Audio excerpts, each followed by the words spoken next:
Bir padişah varmış. Birce qiyidi varmış, bunun hiç evladı da yok olmalı.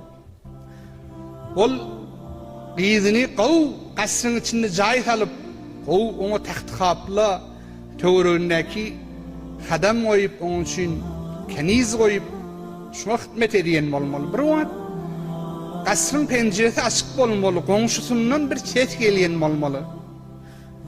Ya eyyühellezine amenu qu enfusakum ve ehlikum nara. Ey iman getiren adamlar, siz ön nefsinizi ve ehli halavadanızı cehennemin odundan saklan. Elleti vekuduhen nasu vel hicara.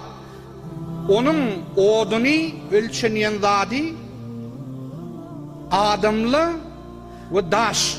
Yani daş bilen, insan bilen onun odu müşteil olayan olmalı, yani tutuşup gidiyen olmalı, kalayan olmalı.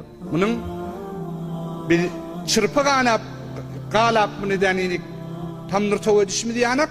Ol cehennemin tamnır tavusi içindeki insan o daş. Şu sesi eşitiyen olmalı. Bir ağlaptır heyver içinden. Dağıt men çıkıp gidecek diyen olmalı. Toruna taklayla. Ahir padişah haber veriptirlesin. Çüncüre qiyidin beter bir incalığı diye geliptir. Göğsüne kısıp mağlayından okşap qiydim näme oldu, näme korkuyan sen, näme oluyor? Yok. Men Kur'an eşittim. Kur'an'na insanın kıyamet gününde adamlar tamnur tavi cehennem olmalı. Sen näme şu ateşilik şunu bana aytmadın sana. Men bidanla bolanın peydası näme, men bu qow yerde yaşanımın Qoğdat yenimin için peydası yok. Yeni ertekun men ebedi dünyada barıp men ol cehenneme odun molmol olacak bada, tamnur tavu olmayacak bada, bolmol olacak bada, näme men için faydası var dedi. Sen nämişini bir defa bana aytmadın deyip atasında deydi şimdi. Biz şunun mesabatında cemaatler, biz oğullarımızı heyore qavvarıyek beter. Hallat bizi diyen vaadini epperiyek. Diyen vaadini şunun için tahiyye diyek. Veli şuna bilenlerden mühim bir edep gerek. Din gerek, salah gerek.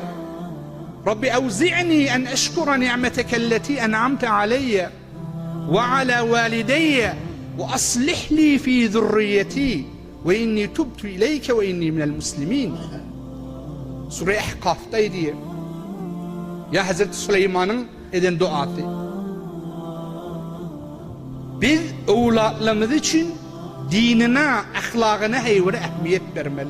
Hatta evladın yanına hiç şart yalan sezilemediği. Hiç şart bir yanına bir küçüklerini halafiyet mi? Şu edeni işin şunun için ulukun bir bombayı kişinin nabud ediyendir diye. Biz kıyamet günden korkalıyım, cemaatler, Müslüman doğullar. Bir özümüzü bir kadri dünya meşgul ettik. Evlatlarımızın terbiyetinden gafil olduk. Nezire geçsek edip bör. Kim bilen yasse, kim bilen turup bör. Hiçbir küçüklerin bunun için ehemmiyeti gail olmayak. Ne edecek işinde? Sen atayak, sen rahnama.